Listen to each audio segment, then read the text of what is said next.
Welcome to The Impossible, where we empower others to face the impossible, inspire them to be impossible, and motivate them to do the impossible. I'm Matt, and back this week, as always, with my brother, Austin Douglas. How you doing today, sir? Fantastic. Hello, everyone. If you guys have been listening to this podcast for a while now, or really any episode, you hear that we talk a lot about human potential. And in fact, at Impossible Performance, we've said that we are in the business of human potential, helping to maximize it in ourselves and in others from all four domains of performance: physical, mental, spiritual, and emotional. And our guest today is a true honor to bring her story to you guys, because she exemplifies everything tied into our mission and everything that it means to grow your potential, to build your potential to places that seem like could be and should be impossible. And yet she's done it. At 14, running became Kaitlyn's escape from a difficult home shaped by her father's addiction. Running led to basketball, basketball led to the gym, and by 18, she was personal training in New York. In college, studying nutrition, she developed a battle with an eating disorder, a fight she continues to recover from and has made massive strides into this day. And it fuels so much of the fire behind her personal mission today. CrossFit, she discovered CrossFit in 2020, and it gave her an arena in which she could battle. In 2021, she launched the Powerhouse Mentality podcast and is now over 300 episodes in. Today, she coaches, writes the Powerhouse Journal, creates content online around nutrition products and energy drinks, which is one of our personal favorite products on the market, and still pursues that dream and that passion for CrossFit. And she is living proof that the storm can become the source. So Kaitlyn, thanks for being here today. We appreciate it. Hey, thanks for having me. That was an incredible intro. We tried. We try to honor all the stories that we have on here as much as possible, because it's true. One of Austin's favorite words. It's a true blessing to be able to operate how we do, and to be able to share these stories, and mostly to be able to hopefully tell them in a way that helps others in their own life and their own battles. Because I think one thing we've realized over the last 3 years of doing this is that all of these battles can look different, correct? Like Austin's battled cancer, I've battled cancer. We both battled addiction in different capacities. And so they can always look different, but so many of the lessons and the themes that come up throughout are so applicable to so many different battles that people may face in life. And so there's things that we'll learn from people who have experienced battles totally different from our own that we can apply to our own lives. And so it's so cool to be able to share that. So take us back. Did you grow up in New York, born and raised there? Yeah, I was born and raised in a place called Rockaway Beach, New York. It's in Queens, right outside of Manhattan. I was there until I was like 22, 23. Oh, well, actually, wrong. We moved to North Carolina when I was in 7th grade. So at the end of 7th grade, we moved to North Carolina to it was like this new start, right? And then my dad fell into addiction with Oxycontin, and we were there for 4 years. Me, my mom, and my brother moved back to New York, and then I moved back to North Carolina when I was 22 because I loved it so much, and I'm not a big fan of New York. So I was like, anything to get out of there. Yeah. And that's kind of where we find ourselves here. I met my husband, we moved to Florida, now we're back in North Carolina. Yeah, so North Carolina's kind of always been the place you come back to. It always felt like home. Mm-hmm. Like even New York doesn't really feel like home the way that North Carolina does. I can't explain it, but here we are. I imagine it had to be quite the culture shock going from living in New York City your whole life, and then 7th grade to come to North Carolina. That had to be like a whole different world. Oh yeah, I mean, like in New York, nobody drives, right? So we're always taking the buses or the subway or walking. In North Carolina, you really can't walk anywhere. Yeah. And the craziest part is just how slow people move in the South, which I now appreciate. But when I was like in my 20s, I didn't really appreciate it. I was like, why are we not moving? I'm sure traffic patterns and like crossing the street, things like that had to be totally different. Yeah. I mean, you never run into traffic in North Carolina. If you do, then there's like a bad accident or something. In New York, it's just, traffic. Yeah. Oh man, that's awesome. So you came down, what originally brought you to North Carolina the first time? So my parents wanted to kind of get out of New York because, cost of living, wanted to start something new, had a better place for us to grow up. And North Carolina was the place, because when we were little kids, my mom would say like they would go down to North Carolina and look at homes and see kind of what the cost is, because it's so much cheaper to live down here. So in New York, it's like, oh, if you want to buy a house, it's so expensive, versus if you want to buy a house down here, it's actually manageable. Yeah. So that was the thing. It was, my dad got a job, cool, we'll come down here, we'll live in an apartment for a little bit, and then we'll eventually get to a house. But then my dad lost his job, fell into more drug addiction, and it just became crazy. We eventually did get evicted from that apartment, which led us to go back. So was this around like the 2012, 2013 time frame? Yeah, so I graduated middle school in 2008. Okay. So when I was in 8th grade through junior year of high school, we were in North Carolina. And then between junior and senior year, I went back to New York for my senior year. Okay. Yeah, and that's really the height of when the opioid epidemic hit. And I remember that time very well because it was 2013 when I was diagnosed, which was kind of right at the end of the opioid epidemic. And it is terrifying to look back upon now because I was put on such heavy duty prescription painkillers. Like when I got my leg cut off, it was like oxycodone 20 milligram every 2 hours for somebody who had never really taken opioids before. Yeah. And it was just so much. And I remember when I came off of that, I took it for like 4 or 5 days, and then I was like, I don't really need this anymore. And I came off of it and just quit cold turkey. And I was taking it probably not every 2 hours, but probably every 4 hours, because I was like, well, this is what the bottle says. I was 18 years old. I was like, I'm just gonna take out what the bottle says. And when I came off of it, I got like cold chills. I was having these crazy sweats, and I was freaking out. I called my nurse thinking like I was dying or something. And she's like, no, you're just going through like a little bit of withdrawal. Just take half an oxy and you'll be fine. And then I was. But it was terrifying to me, and I'm so blessed that I never had that, like, I don't think I had that like psychological inclination toward that type of addiction, or else, you know, it could have been a very disastrous story that came after that, you know. Was that kind of what happened to your dad? Was it related to an injury or? Yeah, so he got into a car accident. They were actually in a funeral procession, and he got rear-ended because they were at the end. And he herniated 4 discs in his back. So he was in pain, all but like crippling pain. Couldn't get out of bed. And then they started with a little bit of oxy, a little bit more, a little bit more, a little bit more. And then it got to the point where he was just full-blown addicted, to the point where he would go doctor hopping. Like he'd go to one doctor, oh, I ran out of my prescription, please give me another one. Go to another doctor, do the same thing. Hiding pills all around the house.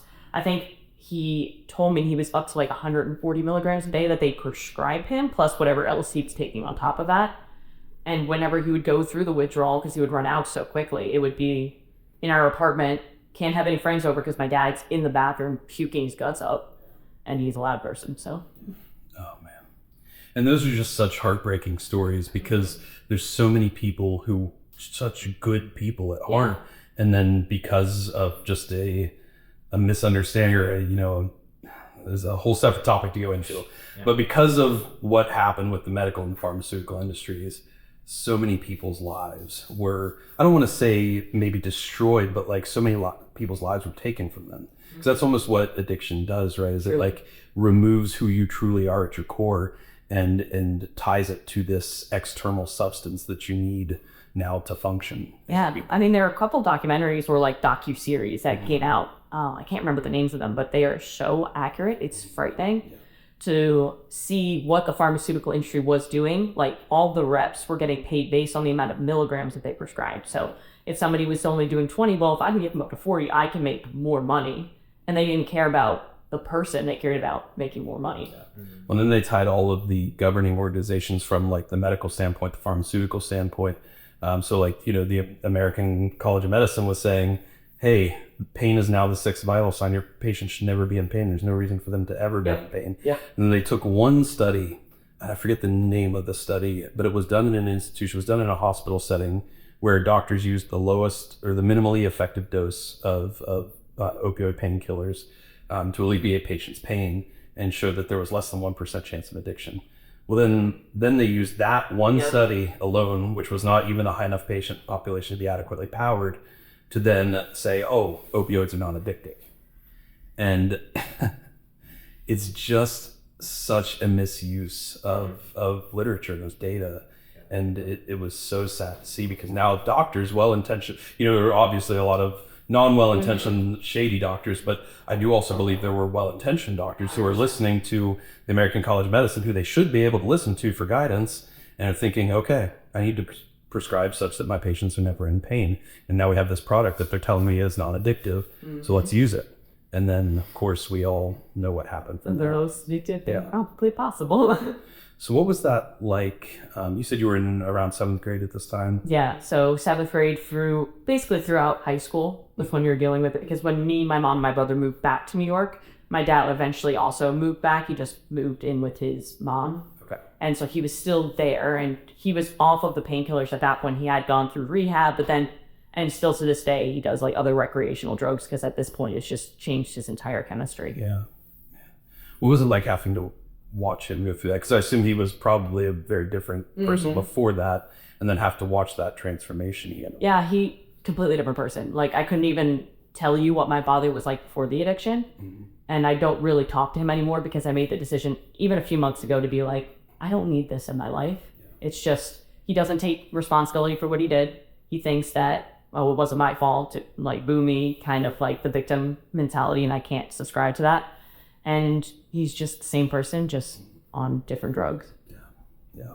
And that's what's so unfortunate about it is there's a lot of times where one addictive process can lead just simply to another addictive process. And it doesn't really even, the specific habits around it might change, but the ultimate core of what's going on doesn't seem to change. And I know Austin and I both felt that in our battles with addiction as well. And it was ultimately, I think, really getting to that place like you talk about and realizing that the healing has to come from within yourself. And that is a hard truth to face, but it's a necessary truth, I think. And it's an even harder journey to go down to actually taking those steps.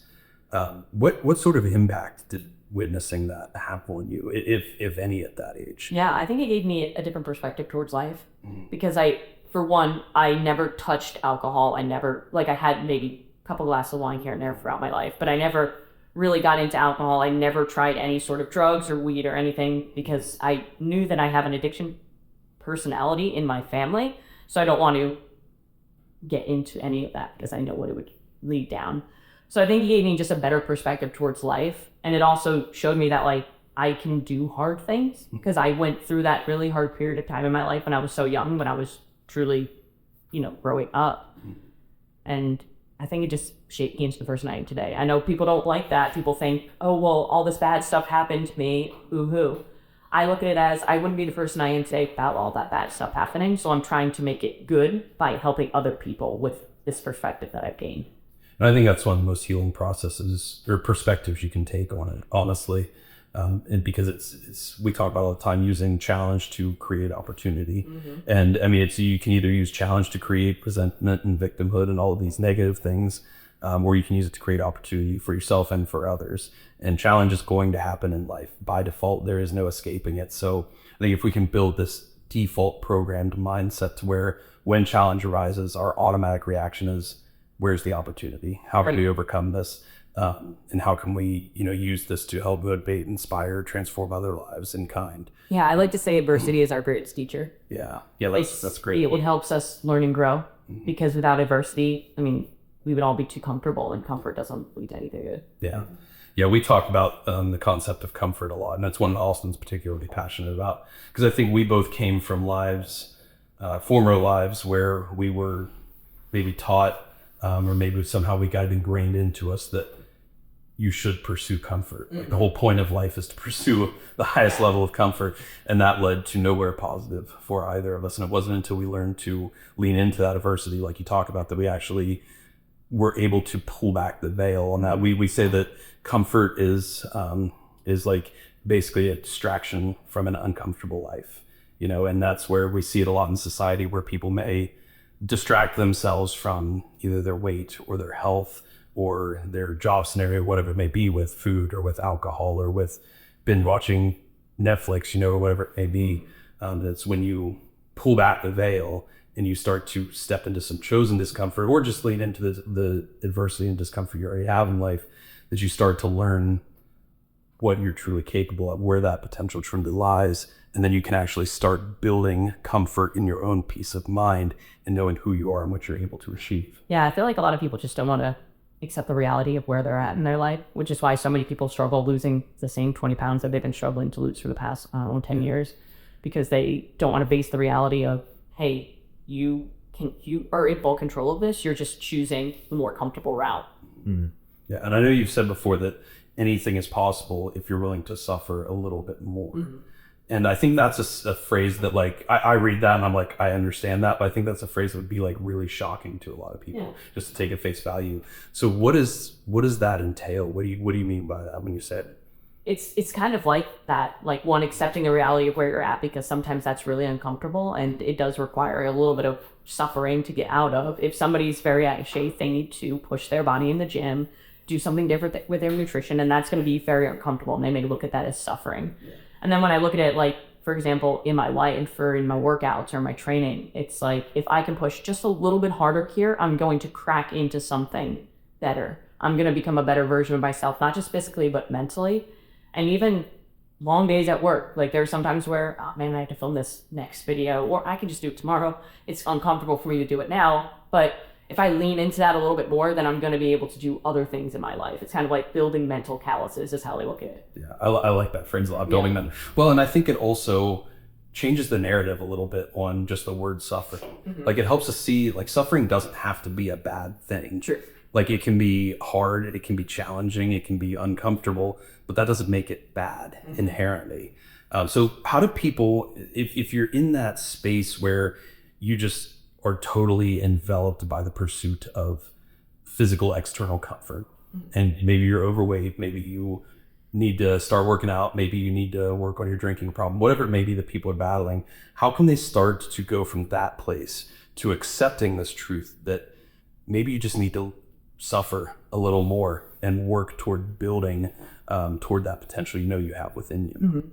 I think one of the biggest things is recognizing where you're at. So many people are so blinded to where they're at. So if you can truly take inventory of where you're at and where you want to be, who you want to be, if you took fear, doubt, all of that off the table, who do you want to be, and you accepted that truth that you're nowhere near there and you're not doing anything that person would do, that's step one. And then recognizing, okay, what does that person do on a daily basis? Cool, they do this, this, and that. They're not going to McDonald's every day for lunch. They're meal prepping. Cool. Maybe I'm not ready to do that yet, but what can I do today that's going to take me one step closer to where I want to go? I think so many people look at it and they look at it as something like, I need to do all of these different things in order to get to my goals, where really it's just, if we can do one thing today, cool, let's do another thing tomorrow, or let's do it again tomorrow. And it's just like little baby steps. Everybody wants to skip over the staircase and then they fall flat on their face, and it doesn't help anybody out. So if you're struggling with your weight, for example, cool, go on a walk for 5 minutes. That's a little bit of discomfort, because what I've learned, and my coach said this to me when I had surgery, I had to take 2 weeks off from training. I started training like 8 days in, but from like my full training, right, I took some time off, and when I started getting back into it, I didn't have that ability to suffer as much as I used to. I have it back now, but one thing he said to me is, when we're not suffering every day, we kind of start to lose it. So if you start to introduce it, you're going to start to gain it. Like discipline, it's like a perishable skill. Yeah, and it's one that's got to be maintained every single day. Standards got to be upheld. Absolutely. I like what you talk about, that piece of just being able to be honest with yourself. And sometimes it's brutally honest with yourself. And we were talking breakfast this morning. That's something that Andy Frisella's platform and his multiple platforms have done really well, is integrating this piece of brutal honesty, which I think is an entire skill set in and of its own, because we live in a culture, I think, and in a society where we're programmed to accept this idea of, oh, just like give yourself a little grace. Like, it's okay that, you have these things going on in your life, and like, it just accept that it's okay, and that it's not perfect, and that, and I kind of get where people are coming from there, but I also think that's kind of a dangerous thought process in and of itself as well. And so really we have to be able to get to this place where we are able to be brutally honest and understand that we're not going to ever achieve perfection, but that it's still okay and it's still good to pursue that highest standard, maybe even a standard that we will never reach, but it gives us something to always chase toward. Yeah, it's infantile, I think he calls it aggressive patience. Ooh. It's kind of like having urgency, but also understanding that it's going to take time. Yeah. Not being like, oh, it's been 2 weeks. Why did I lose 50 pounds? Well, because it's been 2 weeks and you've been eating like an idiot for 10 years. Like, you can't fix it overnight. Yeah. And that brings up a really good point to that dichotomy, because we live in a society that is so now. Like, Yes. I need my food delivered now. Yeah. I need like I need to lose that weight now. I need to get all this muscle now. And when it doesn't happen in 2 weeks, like you said, people become disappointed, frustrated, and just give up and say, well, what's even the point? And it's like, well, the point is the pursuit. Right. So we need this reframe almost that it's not the outcome ultimately that we're pursuing. For sure, the outcome is great and it's nice and it's, I don't want to say icing on the cake necessarily, but it's like the froth on top of the protein shake, but it's really falling in love with that daily process, because that's the only thing that allows you to build the individual and maintain those habits that you build up over time. Yeah. I've said before, like, if I snapped my fingers and I give you everything that you wanted, you would lose it almost immediately, because you haven't built the skills to keep it and maintain it and grow from it, because you haven't been through the journey. The journey is the part that makes the outcome real. And it's what makes you appreciate the outcome more too. Like, people who win the lottery, they lose it, most of them, because they have to learn the financial skills to actually keep wealth. And I think that's such a perfect analogy, because you think somebody wins $100 million. Okay, half of it's tax. Yeah, over half of it's tax. Maybe they end up with 40 million. You feel like there should be no conceivable way that you could not live on $40 million for the rest of your life. And then they're bankrupt in a few weeks. Exactly. And it just, that's the perfect analogy, because we know that it happens. And it's so interesting, that psychology piece of, okay, well, how does somebody possibly go from $40 million in the bank to zero in a very short amount of time? And it's because, just like with any negative direction in life, it is so easy to completely go off the deep end in a very short amount of time. And I think similarly though, like what you talk about with building that stepwise approach in a more positive direction, we can actually accomplish quite a lot in a relatively short amount of time. Yeah, you may not lose 50 pounds in 2 weeks, but if we just change our mindset around the time frame. This was something our guest Paul, we were talking about a lot yesterday. He talked about adjusting your timeline, and using that timeline adjustment rather than just like maybe cutting more things out of your life. Just adjust your time frame for things so that you can still achieve all the areas you want to achieve, but you just give yourself a longer time horizon. I know Alex Hormozi's talked about that a lot before as well. And if you build habits and you build them up stepwise and you're consistent with them, 1 or 2 years or even 3 years, like what you do in that amount of time, which may seem like a lot of time right now in this moment, but after it's passed, it's going to feel like nothing. Yeah, one thing Alex says is it's not an extraordinary thing, but it's doing the small things for an extraordinary period of time. And that's something that I tell my clients almost daily. I feel like I tell some people like multiple times a week. Like, you have to focus on the little things and relentlessly pursue the input. And when you do that, the output will take care of itself. But so many people are so focused on the outcome that they forget to focus on the input that's going to get them there. Yeah. I know that's something that I constantly have to remind myself of. And it actually is generally very therapeutic for me to look back like a year, 2 years, even with like the podcast. We always feel like we have these dreams and aspirations for where we want to get to with it. You see the Chris Williamsons and the Joe Rogans of the world. You're like, man, we want to get there. But if we look back even a year ago, like a year ago to date this time, we didn't even have a multicam setup, Yeah. And so it's like these big changes that happened. 2 years ago, we didn't even have video at all. So it's like these big changes that can happen. And, looking back, 3 years does not seem like it's been that long. But when I remind myself of where we were just a year ago or 2 years ago, it's like, okay, we're making good growth. Yeah, that's the beauty of Facebook memories, is what I find. The Facebook memories will tell me like, oh, this is a workout you did a year ago. And I was like, I remember that destroying my life, but if I did it today, it would be way better. Easy, yeah. Or with my content, I'll get like, it's been about a year since I started doing like all the supplement and energy drink stuff, and I'll watch a video. Whoa, I'm so much better now. It's like cringy. Oh, I know. I watched some of our old podcast reels, especially when we were on the single cam footage, and I'm like, that is I think rough. It's a good thing if you're cringing at your old like it's bad if you're not. Yeah, because it does show that you've made that improvement, you made that progress. So that's a cool piece to look back on. So when you go back to New York and you're Was it shortly after you moved back that you went off to college then? Yeah, so I moved back between my junior and senior year. So I went to a high school for 1 year, which was terrible because I knew nobody, and I was in a small all-girls Catholic school. So it was like 60 people, and they all had their cliques, everything. So it's just like, I'm here for 1 year, and then I'll go to college. So yeah, then I went off to St. Francis College in Brooklyn. So I didn't go away for college. I stayed. We were living with my grandma at the time, so I just commuted every day. It was like an hour and a half commute to Brooklyn. Were you studying like personal training, exercise physiology there? So initially, when I applied to the school, I was like, I'm going to do criminal justice. I want to be a cop or a lawyer. I want to do something like that. And then right before we started orientation, I spoke to the guidance counselor, and I was like, well, if I want to do nutrition or fitness or something like that, and she's like, well, the only thing we have is health promotions. Cool, I'll do that. Why not? So I did health promotions. So I have a degree in health promotions, focusing in nutrition. And then I, along the way, gathered my personal training cert as soon as I could get my NASM. I got my NASM when I was 18. I started personal training in gyms throughout New York. And then I got like my precision nutrition. I got a couple other certs like pre and postnatal, like TRX, all these different things. Like I was collecting them like Pokemon at that point. That's awesome. So was it like your running at the time that kind of drove you toward this field, or did you just have like an external passion for it beyond that? When I was 14, I started running, and that was kind of like an outlet. Yeah. Because I never really did anything athletic. I remember when I was younger, I remember this so distinctly. It was like one of those moments in your life that you never forget.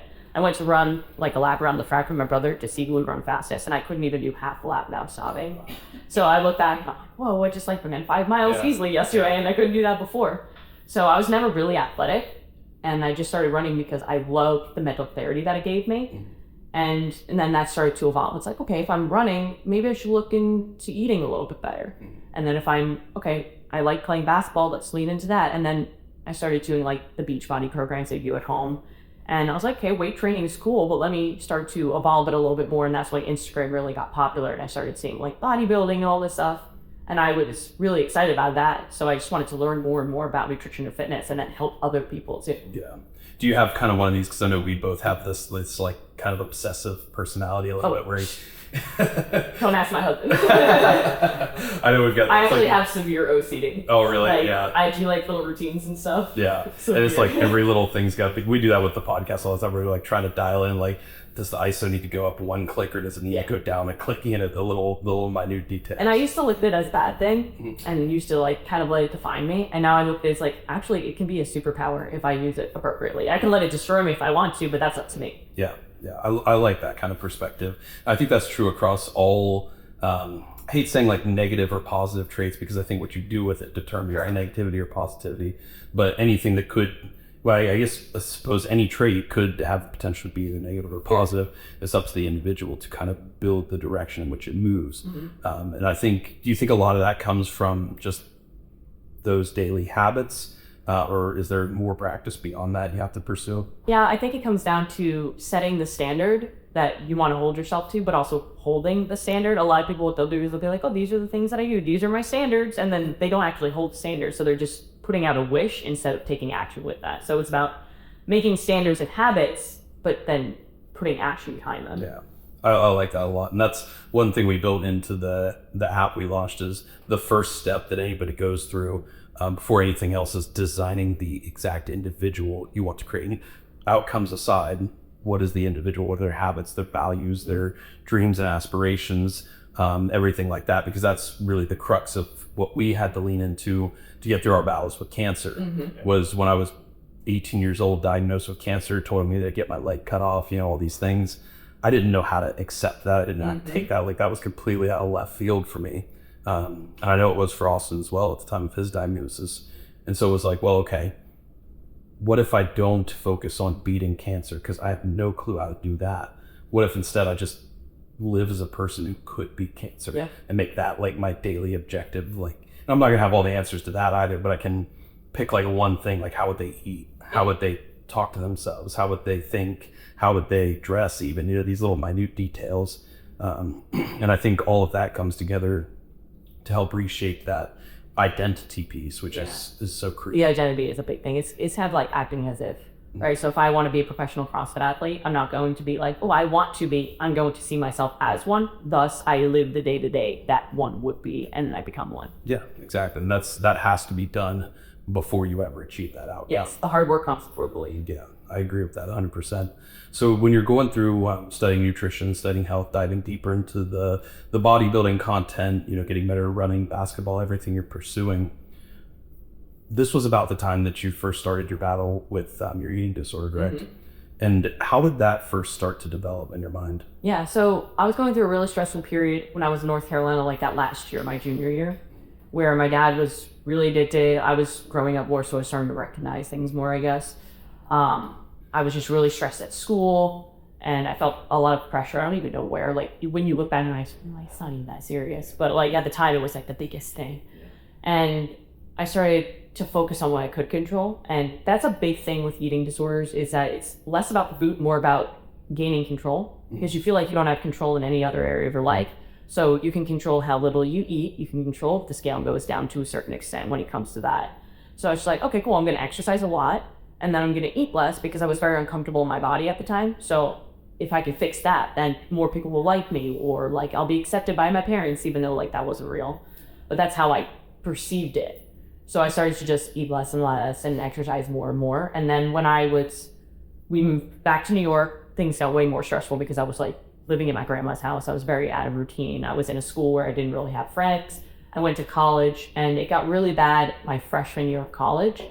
We had Hurricane Sandy happen in New York, so we didn't have power for like a month, right? So I was just eating barely anything, and I was losing weight, and I was like, oh, I kind of like this, Yeah. So then I just ran with it. Like I was doing at the time Beachbody workouts. So I was doing 4 insanity workouts a day, like ridiculous amounts of exercise. I would go on runs.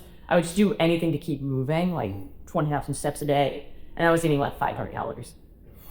It was like, I could look back at my FitnessPal, and it's less than what breakfast is today. It's crazy. Yeah, and I think that's a different perspective, because Austin and I come from more the other side. Yeah, that's what so many people do. I know. So it's just interesting, because they're both like addictive processes, yes. But they just manifest differently in daily life. But it really makes a lot of sense how you say it's more about the control, yes, and not about like necessarily trying to starve yourself. It's just controlling those inputs that you can, when everything else feels outside of your control. Yeah, and then you get to a point where you're almost blind to it. Like you don't think you have a problem, kind of like with any addiction, right? Like I wasn't really looking at myself in the mirror because I didn't want to. I wasn't really weighing myself because I didn't want to, but I was just so obsessed with like, just not gonna eat. Like I'll have an apple for dinner. And I remember one time I was like, does this apple have too much sugar in it? Because I saw on Instagram that fruit is bad for you because of that sugar. And then it just got to the point where my parents ended up checking me into, like my dad came back into the picture for a moment to take me to an eating disorder outpatient program. And I stepped on the scale there, and I was 89 pounds, and I'm 5'6", and I'm the same height as I was back then. So imagine me literally like 40 pounds later. And I stepped on the scale, and I remember feeling like my stomach dropped because I didn't realize it got that bad. Like I think the last time I weighed myself, I was like 120. So to see like that much weight off the scale in such a quick period of time, I was like, oh, okay, maybe actually you need to change. Yeah. That had to be one of those kind of brutal honesty moments. It was like, I call it an enough is enough moment. Yeah. Like so many people have those moments where it's like, oh, maybe I'll start the diet on Monday, but then when the doctor tells you, wait, hey, if you don't get your stuff together, you are literally going to die of diabetes. Like, what are you gonna do here? Yeah, and I like that term, enough is enough. I resonate with that a lot, because when I was battling alcoholism, like this was like post-cancer, I went through a very dark and negative path after that. And I fell into alcoholism. And again, it's interesting because it wasn't about the alcohol, kind of like you talked about, it wasn't about the not eating. For me, it was about escape, like running away from all the demons that haunted me in my head, And so it was about escaping, about running away. And that was the outlet that allowed me to do that. And I hit a point where I always say, like, I never hit like a rock bottom moment in like that. It was just like so bad that I was like, this can never happen again. Although I had many moments that should have been that trigger for me, but they were not. So I hit a point where it was like, enough is enough. Like I just need something different is what I felt with. Yeah. I remember feeling that very clearly. So I like that term that you use a lot, because I really resonate with that. Do you think that like social media was playing a part in fueling this at all? Just some of the messages they're putting out So there? much. Yeah. I remember, like, that was before Reels or anything, so it's just photos. Yeah. You know, I'm dating myself, I suppose, but The old like Instagram camera. yeah, just like, iPhone, yeah. And it'd be like, here's this 1,200 calorie diet that you should follow. And I was like, oh, okay, I want to do that. It's like, here's this 800 calorie diet you should follow. It's like, okay, cool. And then it'd be like, you know, showing you all these very unrealistic photos that have clearly been edited. Like, you go back, but you think, oh, well, this is what I see, so this must be what I must achieve. And then I don't know what I'm doing, so I'm just eating less and moving more because that's what they say to do. You know, now it's the complete opposite. So how can people, like people today listening to this, if they're struggling with this, how do you kind of reframe your perspective around social media to be able to, you know, see the content you see, take in the messages you do, but maybe be able to be more aware of like what is actually good, helpful, fruitful messages versus what might actually be harmful? It's really difficult, but what I like to tell people is if somebody wanted, at the end of the video, they say, oh, you should buy this product, or here's my Porsche, or this and that, probably don't listen to that because a lot of it is fear-mongering. But if somebody is trying to instill fear within you, that's a problem. So if somebody's in the grocery store saying, don't eat this because of this, and no, don't listen to that person. That person needs to not be in a grocery store shirtless for some reason. I know exactly what you're talking about. I think we all do. But yeah, it's just about finding people that you can trust on social media and people who are willing to be wrong and change their opinion. Lane Norton is a great example of this. Love Lane Norton because he will stick to his, like, I have research behind this and that, but if something comes out that proves him wrong, he will come out and say, hey, I'm changing my perspective because this research shows differently, versus somebody else who's like, oh, well, that doesn't matter, that's whatever. And they'll cite studies and you look at the study and it's like, this study doesn't say what you said. and he's really good too about, like, he'll put up videos of, these are all the things that I used to believe vehemently that now I've changed my opinion on because of emerging. But I love that because it's called having integrity to what you're doing. And so many people on social media are just focused on likes, comments, getting that dopamine from all the likes and comments, that they'll say all of these things that aren't necessarily true. Like so many people, energy drinks, they'll talk crap on energy drinks. And there's really nothing wrong with them as long as you're not an idiot about it. Yeah, it's just like all things, you know, there's good ways to use them and not so good ways. Right, like don't drink like 6 of them a day. Yeah. But if you don't do that, you're probably gonna be okay. Also, like I never recommend drinking a full sugar energy drink just because I don't see the purpose in that. Yeah. There's so many delicious non-sugar ones. And I think maybe that's a good frame for just filtering content in general, is when I finish watching this video, do I generally feel good or like motivated or driven, like some sort of positive emotion tied to that? Or do I have like a fear or an urgency or a self-doubt? Like do I have negative? That's actually a good way to filter it. I think like if there have been videos where I look, should I Google this and make sure like I'm gonna be okay? Yeah. If that, I wish I listened to that. Yeah. And it's like really everything has so much nuance to it. How much can you really cram into? That's the biggest thing is like so many people cram something into 60 seconds where it needs like it needs like 90-minute conversation to actually break down the nuance of things. Because somebody could be like, oh, well, this has too much caffeine in it. Well, maybe for you, but most people can handle caffeine more than that. Yeah. You know? And that, go ahead. And on that piece, that's what I loved about Lane Norton's stuff, is that with him coming out and saying like, hey, like, okay, this, you know, you have the video that he's reacted to where this one specific ingredient, you know, I know the artificial sweeteners have been a really big thing where people are saying, oh, you know, oh, that's terrible for you. And then he gives you that nuance. He's like, okay, well, let's go look at the, you know, this randomized human control trial, and you go into it and it's just like, yeah, okay, so they did it to, you know, here's the actual context is that it was done, you know, in vitro or with mice, and the levels were 250 times what you find in a can. And it's just, it's so much, because you see that reel that of what he's reacting to, and that is something that I fought with a lot, was the fear mongering of like, until the cancer diagnosis, until I met Matt, it was very much, I was very susceptible to that. And now I'm the one I'm not reading the trial, you know, paperwork, but I'm definitely in the abstract and like looking at some graphs when it comes to the particular things that I want to intake. But seeing all of that and going, okay, like seeing that reel, and you're just like, okay, wow, okay, Lane, or just or being able to actually build that confidence up, in yourself. I think building that confidence in yourself, realizing the nuance, is something that I think that would be a great piece to try to share with people in general. When it comes to studying of what you actually want to take into your body and what may be concerning to you and all that stuff. I fought that heavily with those reels because I'm just like, oh gosh, like I love grapes, but grapes are sugar bombs. Oh, wait, broccoli is destroying me from within. The amount of reels that I see, are just like, I actually did a reel like a really long time ago, like 2 years ago before my content took off, where it was like me like picking up a particular like a banana and then having the corner like somebody saying bananas are killing you, and okay, can't eat that. And you get like the oats, and it's like oats are doing that. Okay, cool. And then I go to get like sink water, and it's like don't drink water in the sink.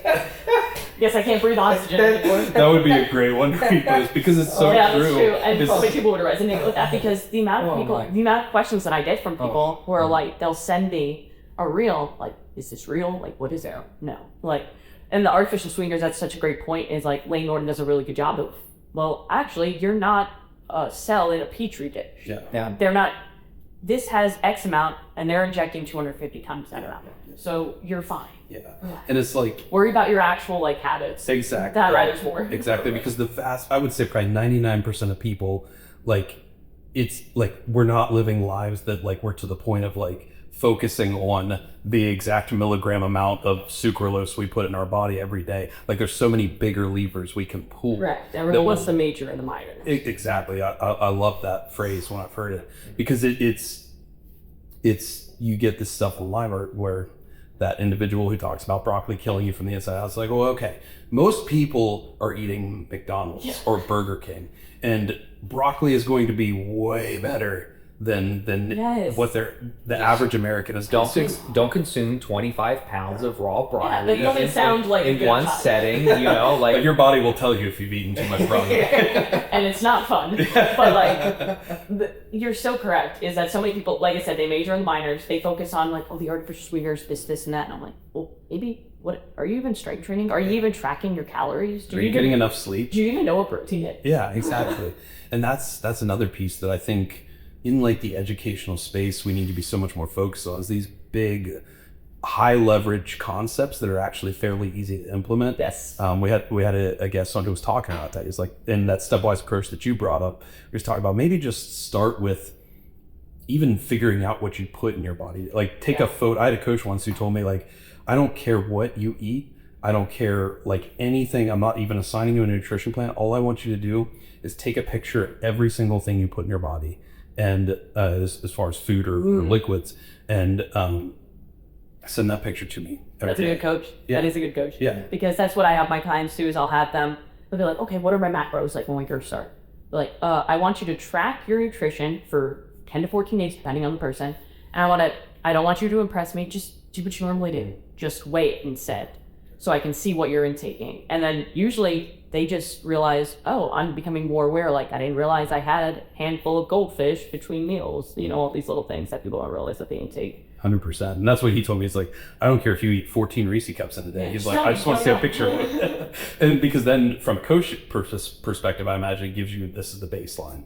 And I know where to build from here. Because if you have somebody that's eating like pretty clean, healthy food 80% of the time, you know that, okay, we can probably start with like a protein target or maybe even some macro tracking. But if you have somebody who's eating 14 Reese cups in a day and McDonald's Big Mac or whatever, it's like, okay, we need to take slower, smaller steps. And you're like, hey, you just have 10 Reese's cups. Yeah. I had a client once when I worked at Crunch where she was like, I drank 3 liters of soda today. And she was like driving trucks, so she would just drink the soda instead of water. She was drinking like 16 ounces of water a day. Like, how many of these do you have today? So like, maybe 1. Okay, so let's drink 2.5 liters. Yeah. And then in 2 weeks, let's drink 2. Or let's replace 1 with a diet. It's just little things, because if I just say, cut them all out, she'd do it for 2 days. And then honestly, never messaged me back. Yeah, her body would probably suffer too. Like if you're used to that much glucose from 3 liters of soda a day, diet. Oh my gosh, yeah. And then that can impede your daily life, and then it can really make you feel like, oh, what's even the point? Things like that. So I think that's so powerful, those little small minute changes. And we talked about how that's going to take maybe 3 or 4 months, but how quickly 3 or 4 months goes by and you can have a totally different lifestyle in that time is just amazing. And so it's being comfortable with these more expanded time horizons and not focusing on the immediacy so much. Yeah, I think it's also about setting appropriate expectations. That's with anything, right? So if I have a new client come on, I would tell them it's going to take longer than you want it to take. It's going to take longer than you think it's going to take. But if you can just focus on, like I said, the inputs, we're going to do it. Just trust me. Yeah. I'm not going to lead you the wrong way. I promise. Like, Yeah. I'm not just going to take your money and run. Yeah. I'm going to actually help you. That's what I do. But so many people, like we said, are so I need it now that they think it's going to take. I mean, social media makes it look like it takes a lot longer than it does. You know, there's so many fake AI transformations now. There are coaches out there who literally do AI transformations now. And it's just, where's the integrity, guys? Yeah. Like, you're making all of us look bad.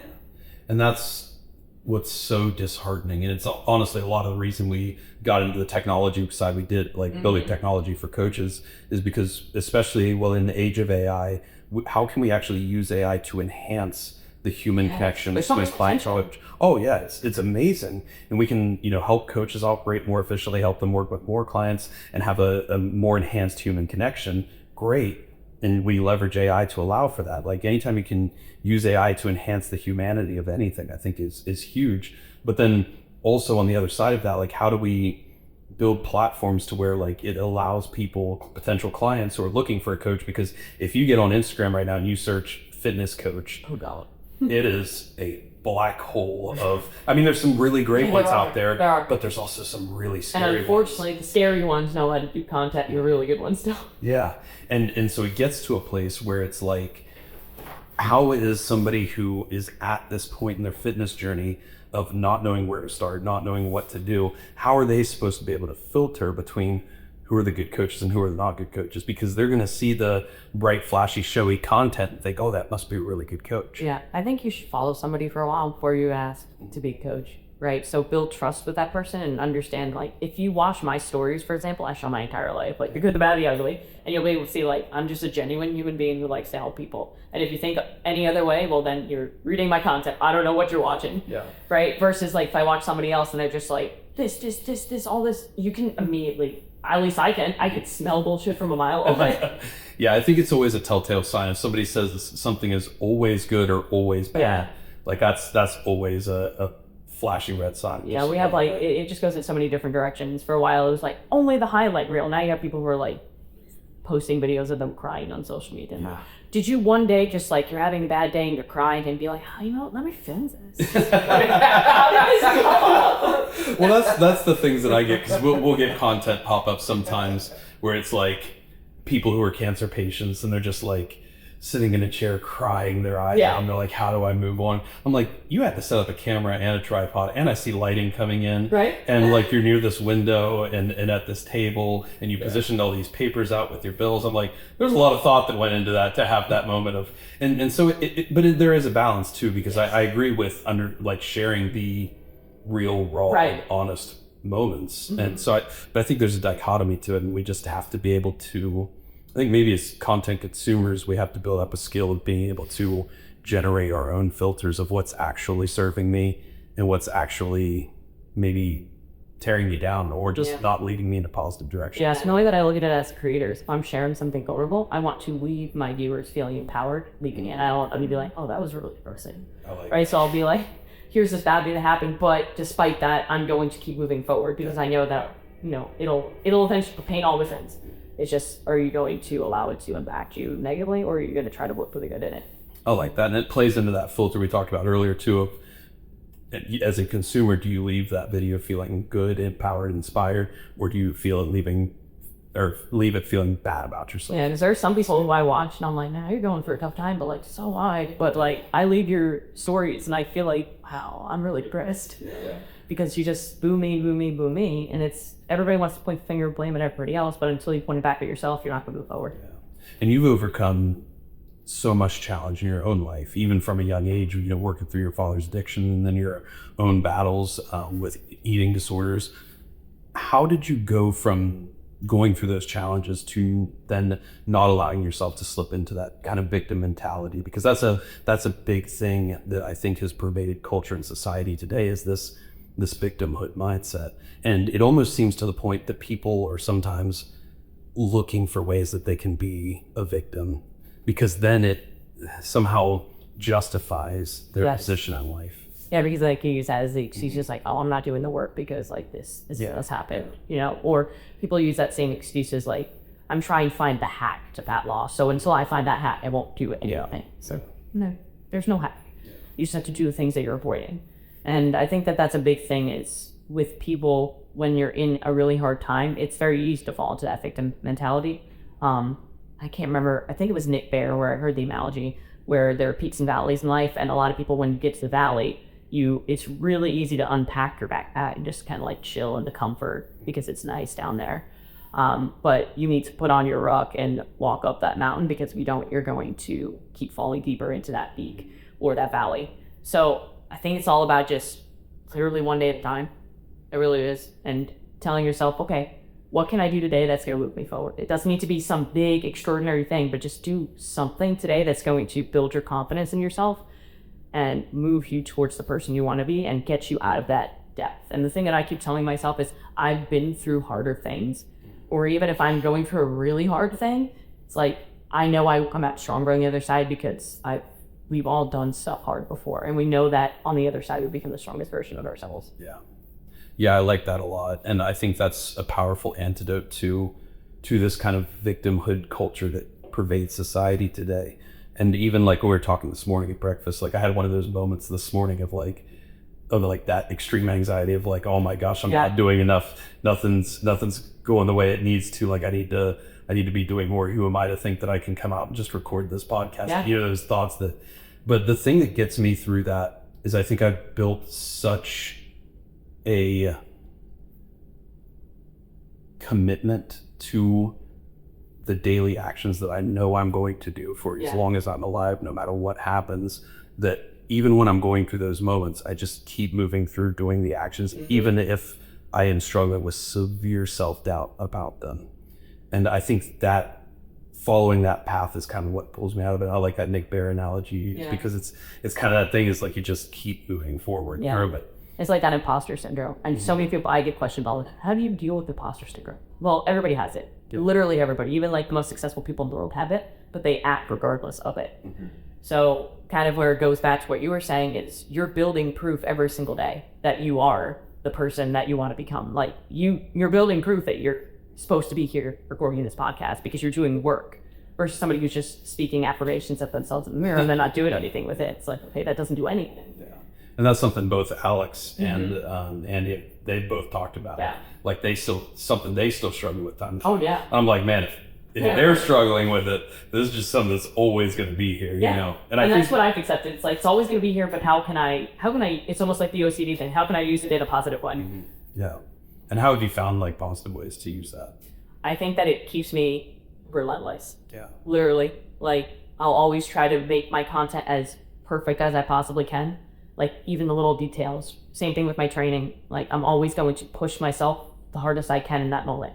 So it keeps me relentless in my pursuit so that I never have to question if I'm going to do it. And if I'm going to do it to the best of my ability, I know that I am. Yeah. And I think it also, in a weird way, that imposter syndrome allows you to connect with somebody who is at that square one starting line. Yeah. Because you're still so intimately connected to knowing, I know exactly what it's like to record that first episode in the basement that we actually, this is a great story. We went up and recorded our first 3 episodes at like a hotel space in Columbus when we first started the podcast. It was because we were trying to figure out how to put everything together and make everything work. We'd never done it before, so we didn't know what it was going to look like. We recorded the first 3 and we decided we really kind of hated the first one. So on the day we were supposed to launch the podcast, so we did all this content promotion, like this is when it's going to drop.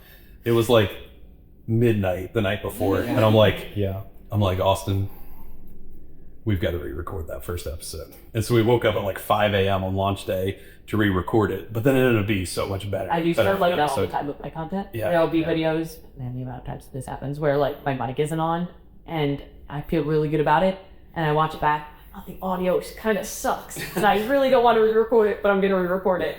Or like I didn't do this particular thing where I didn't say something the way that I wanted to say it. Like there was a video that I have to post tomorrow because I still haven't posted it. I was supposed to post it on Friday, or in my head, I wanted to post it on Friday, but I got like one little detail, not wrong, but I could have said it better. So I literally just re-reported that sentence and I put it back in there to post tomorrow. So it's like the little things that other people might not notice, but I don't want people to think like, oh, she said something that wasn't correct, so what else isn't correct? I don't want, and if no, that's, to me, that's lazy work. Yeah. You know, so like if you're not re-recording the podcast that you didn't think was perfect, then yeah, you're just kind of checking boxes at that point. Yeah, and that lends to another really interesting dichotomy too, because I definitely agree. Like, you've got to be able to put in that work to put out the product that is at the standard you hold yourself to. But then I think we've also got to balance that with not just re-recording to the point of like it never ends up getting posted. So how do we hold ourselves to that extremely high, maybe even unattainable standard, while at the same time being able to recognize when we need to just act, even if it may not be perfect. Sometimes imperfect action is better than perfect action that never exists. I was watching an interview with Mr. Beast, and he said, you know, not every video is going to be perfect from the beginning. Like, you watch old Mr. Beast content versus new Mr. Beast, it's crazy. Crazy. Obviously, he has way more money now. But the one thing that he said that stood out was every video that I post, I've learned something from in order to make the next video better. So that's kind of how you have to look at it is, yeah, it's never going to be perfect, but how can I make one improvement from my last video? And then just, I think at some point we can all recognize when we're just kind of procrastinating and when we're not. It's like, okay, we recorded it 6 times, maybe I should actually post it now. Yeah, and that's something, another guy I love to listen to is Tim Grover. And I love listening to his and Andy's podcast. Oh my goodness, they're my favorites. I'll listen to all of those like 3 times. Oh yeah, me too. Go back and forth and I just feel like, okay, now I actually run the brick wall. Let's go. Yeah, but he says, he has this quote that it's just such a simple but powerful quote, and it's his process of decide, commit, act, succeed, repeat. And you just do one step until you're able to get to the next step, until you're able to get to the next step, and then at the end of it you start over and do it all again. And I think it's such a simple mantra, but such a powerful one when you can commit to it. And is that something that you've been able to resonate with in your journey, both in CrossFit as well as in coaching and now in content creation? For sure. I think one thing I would add to that is that when you act, sometimes you fail.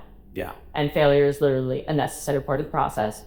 You can't avoid it, but what you can do is you can learn and grow from it, or you cannot learn and grow from it. So it's kind of up to you. It's how you react to it. So the way I look at failure is I look at it as an opportunity for growth, or an opportunity for me to learn how to make something better so I can succeed the next time, because it's a teacher. Just like adversity, failure is a teacher. Yeah. And that's another thing we built into the app is we've got like a log in there for successes, but then also for failures. That's great. And it walks you through this step-by-step process of, okay, which standard did you set that you did not meet? And then how you, or how did you not meet that standard? And then how can you learn and grow and prepare so that next time you're faced with this, you set yourself up for success. Stop being smart enough to not make the same mistake twice. Because that's where people mess up, is that keep making the same mistake over and over and over again. It's something I teach my clients. I was having a conversation with one of my clients on Friday where she was like, oh, well, 2 weeks ago, I didn't, prep enough chicken. So like halfway through the week, I just started eating out. And then same thing happened next week. I'm like, okay, so let's stop. We need to buy more chicken when we go to dinner on Sunday. Oh, yeah, okay, let's do that. And then it's like, okay, you may have to like trial and error in a couple more weeks, but eventually you'll find this was the right amount of chicken. Yeah, and so much of success or failure goes into that preparation, the work that's done ahead of time, which is all built by the daily habits that you build over time to set you up for success. That's something Riz talks about in her content all the time, and she's really definitely opened my perspective to that as well, as far as how the habits that you do every single day, whether they're just like chosen decided habits or habits you've like let slip in without even realizing it, how those they ultimately end up shaping his life that you live. And I think that's such a powerful frame, and it's especially true in that success versus failure. We had a coach on the podcast one time who said that they had a client that the client told them that it was so hot outside we had to go get ice cream. Like there was no other option at all. Like that was the only way you could bring your internal body coach. But I would actually laugh in their face. it seems hilarious and ridiculous to us, but there are people out there that like that in your mind that is the only. They justify it, and that's the thing. Everybody's justifying their action. Like, oh, it was okay if I have ice cream. I had a bad day at work. Yeah, exactly. Well, wouldn't it be better to actually do something that keeps you closer to your goals if you have a bad day, because then you can finish it on a good note? Yeah. So how do you have those conversations with clients though? Because I do think for somebody who is in that space where they see that as the only logical step or the only logical conclusion, how do you then start to open their eyes or shift their worldview or perspective to understanding that no, that doesn't have to be the only option. It's about, like, all jokes aside, I would not laugh at them. I would, unless it was like one of my clients that I've been coaching for like 5 years. They're like, what is wrong with you? Yeah.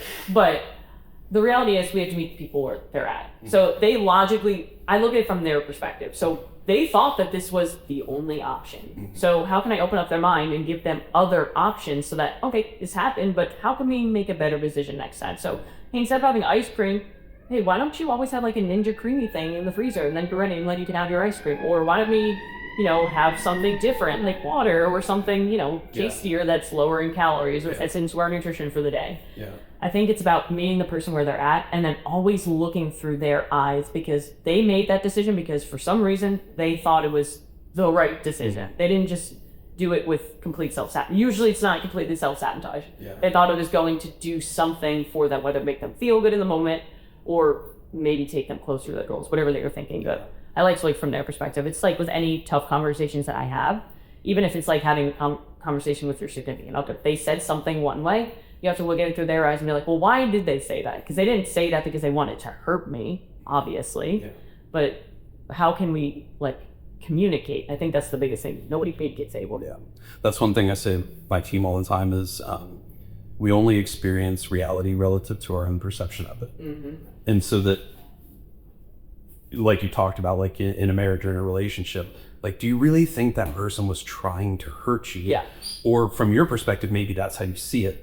But it's always worth this consideration and really this question of what maybe was their actual intention behind this. And that just simply asking that question allows you to understand that, okay, it was the same situation, but they experienced it from an entirely different frame of reference than I experienced it. And once you understand that, it allows that channel of communication to open up so much more easily, which I think is the antidote to so many problems. There's an example that I use a lot with my clients because I am part personal trainer, coach, part relationship therapist. I'm all things, right? Yeah.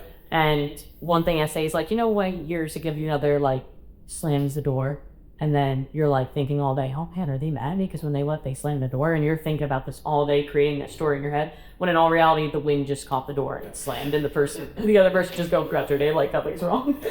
But you could allow that to trigger this massive and fight. It usually does for a lot of people because then they start saying other things, and it's when you're going into a crucial conversation, have an agenda. Don't bring other stuff into it. Just leave it at what you want to get done. Yeah, and it's simply just being able to build that dynamic in your relationship of, hey, I noticed the door slammed when you left this morning. Are you cool? Yeah. You okay? And then you have to build a dynamic to where the other person can actually tell you no, I'm actually kind of pissed off about this thing. Yeah. Or they can just say, oh, no, the wind caught it, or sometimes you just shut off the door harder than you mean to. Yeah. I mean, I do that all the time. I'm like, hey, why are you so quiet? Are you mad at me today? No, I'm just tired. Yeah. Don't assume. Yeah, and just being able to have that dynamic. I think that's so important from a personal relationship standpoint, but also from a team dynamic, or I'm sure a coaching client relationship. So how do we better work to, I guess, open these doors of communication and to build that dynamic within all personal relationships? I think it's just about establishing trust and not being afraid to share how you truly feel. So it could be with a coaching relationship, it could be with a significant other. It's just stating how you're feeling based on what happened. So if a client doesn't do their check-in for a few weeks, I'm going to share with them, hey, this makes me feel like this, this, and this. And they, oh, that's not what I intended to do. Okay, cool. Let's get this going. So it's about establishing trust too. If I don't trust a coach, if I don't trust a person, I'm not going to share everything with them. So I establish trust with my client by just showing them everything. Then they're more willing to say, hey, I messed up yesterday. I had the ice cream, I did this, versus, I just won't track it, so they'll never know. Because the amount of times where I've had in the past, and this is just a normal thing that all coaches experience, is you'll have a client who, they're not seeing results, but if I look at their nutrition, they should be something wrong with them hormonally. I know that I'm going to have a conversation with that person hey, are we actually tracking everything? Because if you're tracking everything and you're hitting these calories and you're still not losing weight, something's wrong with you and I'm concerned. Yeah. And usually it's oh, well, the coffee that I have with all the cream and sugar, you don't track that. And it's oh, well, that's 500 calories. Cool, there's your calories. Let's stop doing that, please. Yeah. And it's so easy for those things to slip in. And that really kind of ties back to that brutal honesty and that culture, the standard piece that we discussed earlier. And I think that, I know you've experienced it on your end, and we got to experience it a couple weeks ago at the Operator Standard launch with Andy Frisella's team. And I think what he has built with First Form and honestly all of his companies, but then just the culture he's created in his followers and his society is just the most perfect representation of that, of how to hold yourself to a standard and to be brutally honest with where you are, to not like necessarily tear yourself down because of it, but to recognize that like, hey, this is where I am, and this is where I want to go, and this is what I need to do to get there. So what was it like being able to go out to Summer Smash this year, to be able to kind of witness some of that firsthand, to be able to meet Andy in person, and just to, I guess, maybe confirm those things you always knew to be true about them? Yeah, first of all, it's like the best weekend of my life, period. Yeah. First Form just takes care of their people. And there's like this misconception online that First Form is a cult. First of all, First Form is not an MLM. They are not a multi-level marketing. That's other things that you guys need to worry about. But they're not a cult. It's a beautiful culture of people who are trying to better themselves and better other people. You go to First Form and it's like everything's spotless, everything's clean, and not because they hire clean people, but because the employees and all the people who come to visit, they just have a standard. Like people wipe down the sinks in the bathroom, right? And it's just, they're trying to become better versions of themselves, holding themselves to X amount of standard, and it's all these people who are like-minded. They just care about you winning, and it's so cool to be around. Yeah, and it's cool to start building yourself into that culture. Yeah, it feels good. Yeah. You know, it feels good to hold yourself to a high standard. It really does. It might be difficult, but it feels good. Yeah, because I've been listening to Andy since it's like 2019, around the time he started doing the Relay F. Yeah, I was listening since MFCEO. So Okay, nice. He doesn't know, but he is. Nice. But even yesterday, so after the OS event, even that was like another, okay, we got to take it to a whole nother level. Yeah. And we were checking out of the hotel yesterday in Charlotte, and we've got all these bags and everything, and I'm trying to like eat this meal at the same time as we're checking out. And it was this like Project Lean Nation chicken carbonara meal. It's got those peas in it. I go to take a bite, and a singular pea like falls on the floor and rolls away. And like I hesitate for a moment, and I'm like, I gotta go pick that pea up. I gotta go throw it away in the trash, because that's just the standard that I have to hold myself to now. So how do you think we can go from, maybe if you're in that step one mentality, to opening your mind to that new standard, and then actually committing yourself to it and starting to envelop that into your own identity?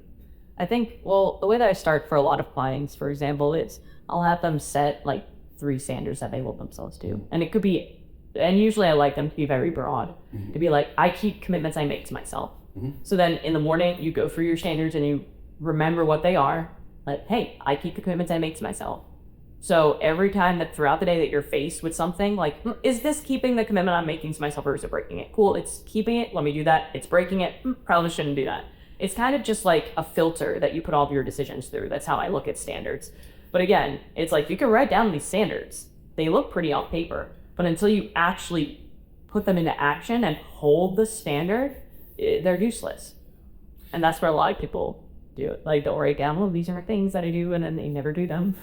And I think that's where Andy has done such a beautiful job of it, is when we were even at the OS event, he was kind of telling his whole story from day one as a kid. Such a crazy story. Oh my gosh, it's unbelievable. And every time I hear it, I get like chills. I know. But particularly that piece of when he was like 350 pounds. Here he is, like CEO of the supplement company, and which is trying to drive forward health and wellness and fitness. And he's 350 pounds overweight. He'll be brutally honest about this, and the path he had to go through to accept, okay, this is where I am, this is what I'm going to do, and this is how we're going to fix it. And that's really where the 75 Hard program was built from.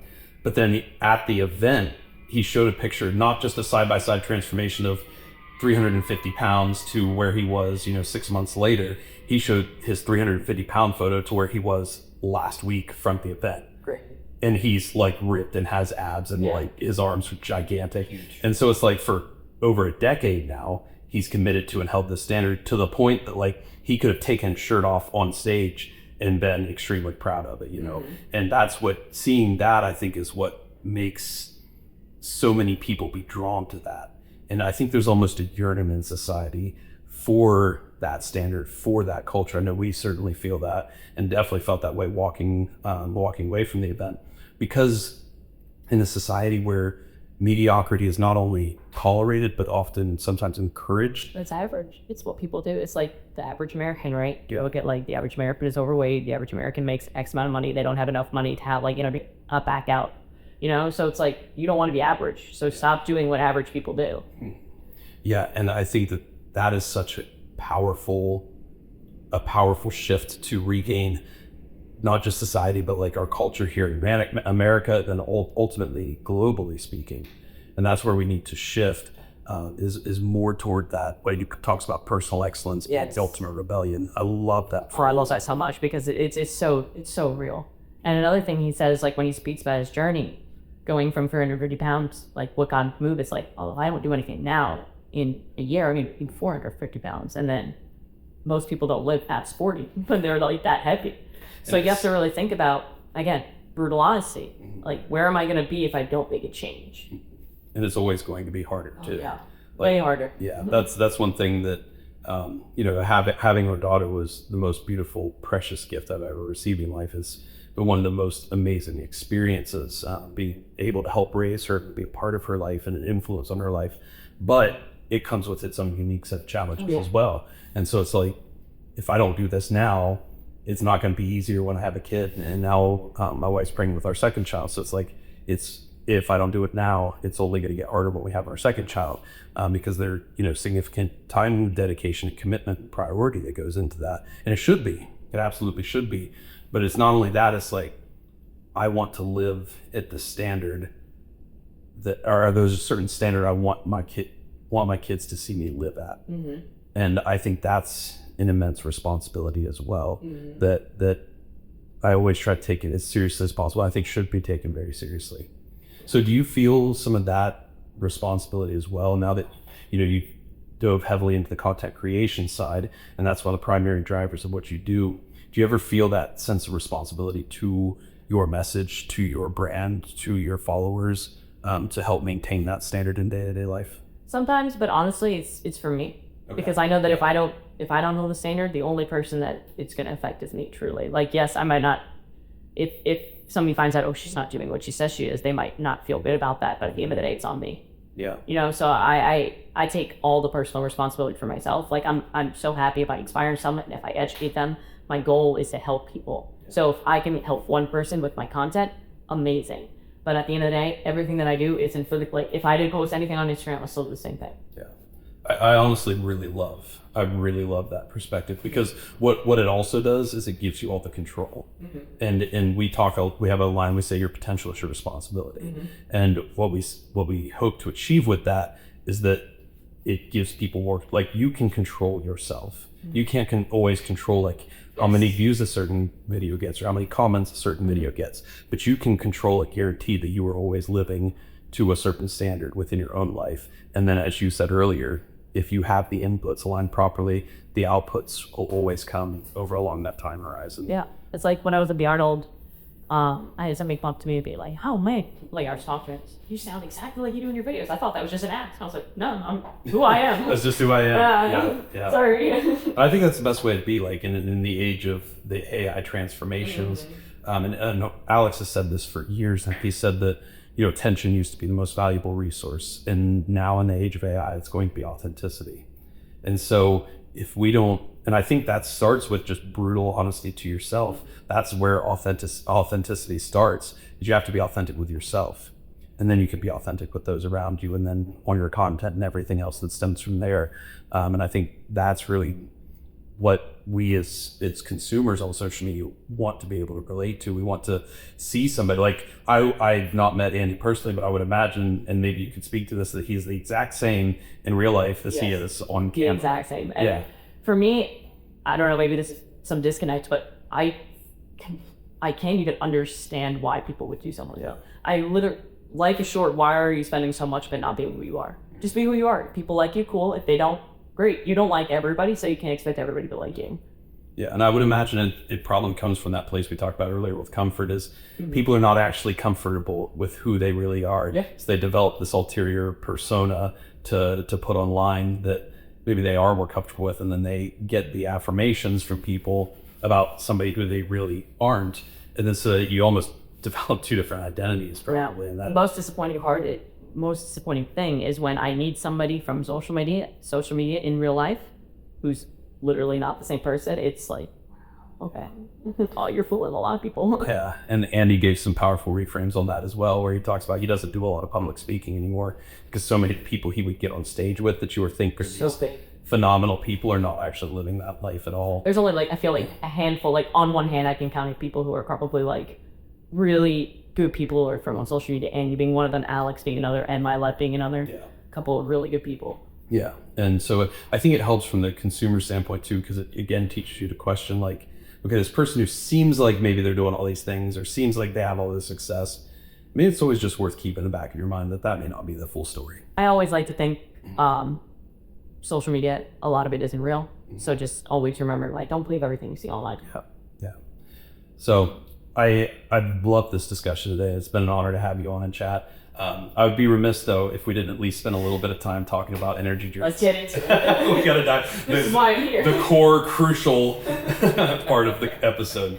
So energy drinks are obviously like a big thing right now. Yeah. And both from a consumer standpoint as well as just like online, they're very controversial. People talk back and forth about them.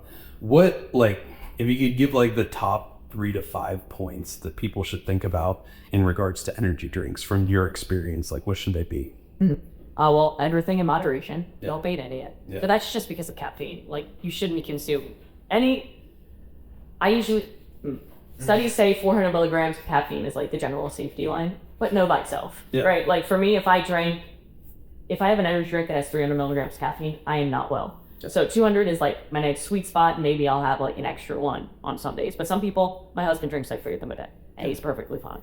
So it's about knowing yourself and knowing that the person online might not experience what you do because we're different people. And artificial sweeteners are perfectly fine. No study has proved that they are not fine unless, like we were speaking about earlier, you're injecting ridiculous amounts into a cell that's in a petri dish. And at the end of the day, and this is something I really push forward, why are you worrying about my energy drink when your habits aren't in line? Like, my habits are dialed. Worry about yourself. Like, my habits are dialed on having this sugar-free energy drink one a day. Please. Yeah. Leave it on. And I think it goes back to just pull the levers that bring the biggest results, you know? And it's like if having like one energy drink a day is going to be delicious and you enjoy it, and that helps you stay on track with like your nutrition or your training or whatever else, then likely that's moving you in a more positive direction. It's a tool. For me, it's a tool. Like, this makes me happy. It's like that little thing I look forward. It's silly maybe, but it's like a little thing I look forward to in life, and it makes me a better worker. I'll keep that 100%. Helps me perform better. It does so much for me. Maybe if you're drinking too many of them, maybe it's doing negative things, but the same person who says energy drinks are going to give you a heart attack drinks a lot of coffee a day. My resting heart rate is 39. I'm perfectly fine. Don't worry about my heart. Okay. 39. When I was in the hospital, the thing kept going off. I had to lower it to 35, and then at one point I was like falling asleep and it went off. Yeah. Like, okay. Oh my gosh, that's funny. That's awesome. Are there any like red flags people should watch out for? Because I'm sure just like with any other industry, there's probably some products out there that are maybe not the best thing of course. to put in your body. What are some red flags people should watch out for? For me personally, transparency is huge. Okay. So like if a brand is transparent fully about the ingredients that they're putting in, for example, like Ghost puts, you'll look on the back of the label, it says like 100 milligrams of this, 1,000 milligrams of this. I cannot stand when somebody is not transparent. In 2026, why are we not transparent? Like, how much taurine is in this monster? I don't know. They don't tell me. How much ginseng is in this Alani? I don't know. They won't say for some reason. Yeah. Grill Line transparent, Ghost transparent. There's a lot of incredible brands, First Form transparent, that are transparent, but transparency is the number one thing. So if you are concerned with anything like that, just go with a brand that's transparent. Yeah. Because if they're trying to hide something, they might have something to hide. Yeah. Like, what are we hiding? Yeah. I'd love to know. Yeah, that's a really good point. Now, maybe the most controversial question in terms of like, let's do like top 5 energy drinks, brand and flavor. Okay, brand flavor. So number 1, Ghost Raspberry Cream. It's been my number 1 since I tasted it last year. It's so good. Nothing has beaten it. Yeah. Number 2 is 3D Cucumber Melon. Okay. It's so that's a little out it's there. Very unique, but it's really good. Really? Super refreshing. Number 3, new, is Form's Pink Smash. It's their Summer Smash exclusive flavor. Yeah. But let me tell you, I love carbonation. And they're not carbonated, so I expected to hate it. But clearly, I love it. It's just like the perfect raspberry lemonade. So refreshing. Oh, it's dangerous. Yeah. Like, I drink them fast. Yeah, I was the exact same way. Because we got some when we were out at the OS event, and I thought, I was like, I don't think I'm gonna like it. And non-carbonated energy. I drank it. I'm like, damn, this is delicious. Like, but you're right, it's dangerous because I could sit and probably smash 4 of those back to back without any hesitation. So they need to make like a non-caffeinated version. That way we can drink as many as we want and don't have to. Yeah. If that's the only rate limiting step, just make non-caffeinated. Then we'll have 1 caffeinated in the morning and then like 12 non-caffeinated the rest of the day.